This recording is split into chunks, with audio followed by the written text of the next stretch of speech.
Assalamualaikum warahmatullahi wabarakatuh.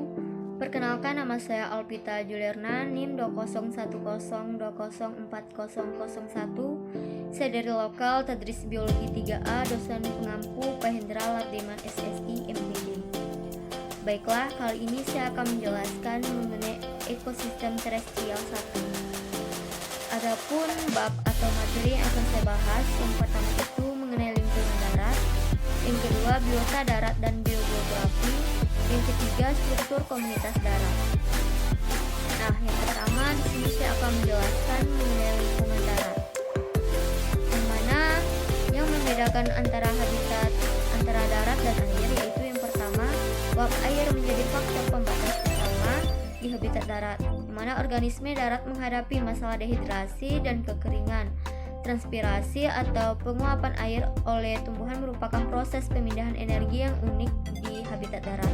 Yang kedua, variasi suhu dan suhu ekstrim lebih banyak di daratan daripada dalam media air. Yang ketiga, peredaran udara yang cepat ke seluruh bumi berakibat campuran antara gas dari O2 dan CO2. Keempat, tanah pendukung kekuatan melibat juga kerangka yang kuat dari tumbuhan dan binatang. Yang kelima, darat tidak berkesinambungan, tidak seperti laut yang bersinambung, ada barir atau geografis.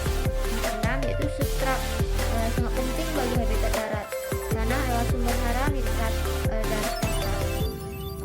Kemudian adapun materi yang kedua yaitu mengenai biota darat dan biogeografi, yang mana evolusi yang terjadi di ekosistem darat adalah perkembangan kategori taksonomi tumbuhan dan hewan ke tingkat yang lebih tinggi lagi. Sekarang ini tumbuhan berbiji, serangga vertebrata berdarah panas dominan di darat, termasuk di dalamnya manusia yang dari tahun ke tahun berpengaruh besar pada biosfer, khususnya pada ekosistem daratan, yang mana mikroorganisme seperti bakteri, jamur, dan protozoa tetap berperan seperti pada ekosistem lainnya. Tiap kontinental cenderung memiliki flora dan fauna yang khusus, dan di kepulauan seringkali berbeda dengan yang ada di daratan. Kemudian penyebaran organisme di bumi ini dipelajari dalam biogeografi yang sangat erat dengan proses evolusi dari komunitas-komunitas daratan. Kemudian tidak selalu ada dari lingkungan daratan pada komunitas yang semacam menghasilkan spesies yang sama, yang mana pulau yang terpisah dari daratan hampir seluruhnya memberikan spesies yang endemik. Manusia secara sengaja tidak sengaja mengubah penyebaran geografi tumbuhan, binatang, dan mikroba. Menurut Alfred Russel Wallace, yang pertama kali menyadari adanya daerah-daerah biogeografi, di mana terdapat 6 daerah biogeografi. Pada setiap daerah memiliki perbedaan dan keberagaman tertentu yang unik. Daerah biogeografi tersebut adalah Australia Oriental, Ethiopia, Neotropika, Palearktik, dan Nearktik. Yang mana fauna di daerah Palearktik dan Nearktik relatif serupa, maka kedua daerah biogeografi ini digabung menjadi Polarktik, yang mana iklim merupakan faktor utama yang menentukan tipe tanah maupun spesies tumbuhan yang tumbuh di daerah tersebut. Nah, kemudian selanjutnya jenis tumbuhan yang ada menentukan jenis hewan dan mikroorganisme yang akan menghuni daerah tersebut, yang mana iklim bergantung pada matahari, dan matahari bertanggung jawab tidak hanya untuk intensitas cahaya yang tersedia untuk proses fotosintesis, tetapi juga untuk temperatur umumnya. Kemudian adapun komponen iklim lainnya yang menentukan organisme apa yang dapat hidup di suatu daerah, yaitu yang pertama, kelembapan. Kelembapan ini juga bergantung pada cahaya matahari dan temperatur. Yang kedua, curah hujan yang banyak diperlukan untuk mendukung pertumbuhan pohon-pohon yang besar. Sedangkan curah hujan yang lebih sedikit membantu komunitas yang didominasi oleh pohon-pohon pendek, semak belukar, rumput, dan akhirnya kaktus atau tumbuhan gurun lainnya. Yang ketiga, makin tinggi curah hujan dan temperatur di suatu daerah, makin banyak dan makin besar jumlah yang didukungnya. Kemudian ada 6 daerah biogeografi di dunia, yang mana yang pertama itu Australia. Australia, Irian, Selandia Baru, dan kepulauan di Samudra Pasifik.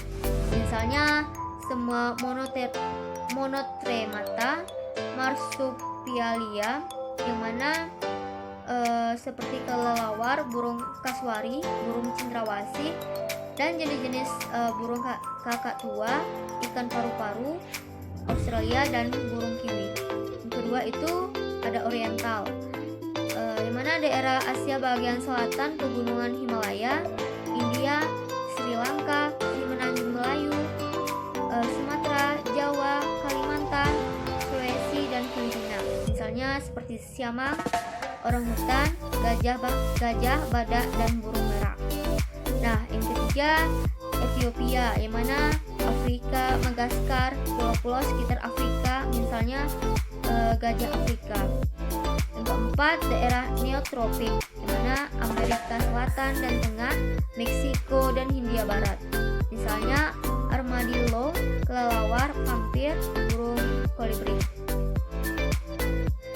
Kemudian daerah yang kelima itu neotrik, yang mana Amerika Utara dari daratan tinggi Meksiko sampai kawasan kutub utara, dan Greenland, misalnya seperti kambing gunung, tikus air. Nah, daerah keenam yaitu Palearktik, mana Eurasia sebelah selatan ke Himalaya, Afghanistan, Iran, dan Afrika bagian utara dari gurun Sahara, misalnya seperti landak dan tikus kecil. Kemudian adapun penyebaran hewan di Indonesia, yang mana terletak di antara dua daerah biogeografi antara oriental dan daerah biogeografi Australia. Pertama itu kawasan Indonesia Barat, di mana meliputi Pulau Sumatera, Jawa, Kalimantan, di mana hewan-hewannya menyerupai hewan daerah oriental, misalnya gajah, harimau, orangutan, dan lain sebagainya. Yang kedua, kawasan Indonesia Timur, yang mana meliputi Irian Jaya dan sekitarnya, di mana hewan-hewan menyerupai hewan di daerah Australia, misalnya seperti kanguru, kasuari, kakak tua, dan cendrawasih. Yang ketiga, kawasan Wallacea atau meliputi wilayah Pulau Sulawesi, Kepulauan Maluku, Sumba, Sumbawa, Lombok, dan Timor, di mana memiliki hewan-hewan khas tidak sama dengan hewan oriental dan hewan-hewan dari Australia, misalnya seperti kerang hitam, burung makmur. Kemudian adapun materi yang ketiga yaitu mengenai struktur komunitas dasar, yang mana di sini menjelaskan mengenai struktur komunitas darat. Komunitas darat dapat diklasifikasi berdasarkan jenisnya, yaitu autotrof dan heterotrof. Yang mana pertama, autotrof. Komunitas darat didominasi oleh organisme autotrof dari tumbuhan hijau berakar besar, yang juga menyediakan tempat perlindungan bagi organisme. Berdasarkan kemampuan adaptasi terhadap perubahan lingkungan, vegetasi darat dibedakan antara hidropita, basah, mesopita, lembab, xeropita, kering, dan halopita, garam. Kedua itu ada makrokonsumen atau disebut dengan fagotropik, yang mana susunan makrokonsumen sangat beragam. Konsumen primer terdiri dari serangga-serangga kecil dan arthropoda sampai herbivora sangat besar. Herbivora di darat berbeda jauh dalam struktur maupun ukuran dengan herbivora air, yang mana autotrof di daerah daratan ini banyak menghasilkan dari detrivor, mempunyai peranan yang sangat penting bagi daratan. Kemudian yang ketiga, mikrokonsumen atau disebut dengan saprotrof, yang mana seperti bakteri, jamur, protozoa, dan binatang kecil lainnya melaksanakan mineralisasi bahan organik seperti bakteri pengikat nitrogen, jamur, mikoriza, dan bakteri anaerob. 4 kelompok mikroorganisme pembusuk jamur seperti bakteri, heterotropik, Actimycetes, dan protozoa. Pembusuk atau disebut dengan dekomposer dapat dijumpai di seluruh komunitas darat, terutama pada lapisan tanah teratas, di mana aktivitasnya dipengaruhi oleh temperatur dan air. Jamur dan bakteri terkait dengan senyawa organik lebih mudah dibusukkan seperti gula, asam amino, dan protein sederhana. Actinomycetes terkait dengan humus atau disebut dengan humifikasi. Protozoa tanah berperan dalam mempercepat pembusukan dengan merangsang pertumbuhan dan metabolisme dari bakteri tersebut. Baiklah, mungkin itulah yang dapat saya sampaikan mengenai ekosistem terestrial 1. Jika terdapat kesalahan atau kekilafan, saya mohon maaf. Saya tutup dengan wassalamualaikum warahmatullahi